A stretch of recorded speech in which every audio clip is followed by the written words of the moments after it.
Alright guys, so I'm in Blender. I've made a rectangular prism and a cylinder, and basically I'm trying to mimic one of those bridge looking pieces, that the block. So I'm gonna go ahead now after you've made those, and you should know how to make them from the last time.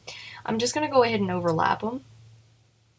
So now when I look at it from this view, and I'm in object mode when I'm doing this, so I can tell there's a chunk of the cylinder going into the block. Okay, so now what I need to do is I'm going to add a modifier. So when you look at these tabs over here, there's a wrench one. You can add a modifier, hit Boolean.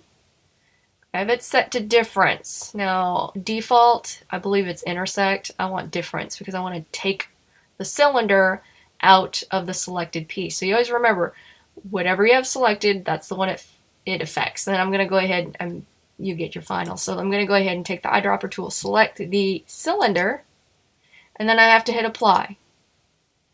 And then when I go ahead and move this away, see how I've got my little bridge piece. I could rotate it, turn it right side up. So that is how you go ahead and edit out shapes from another piece.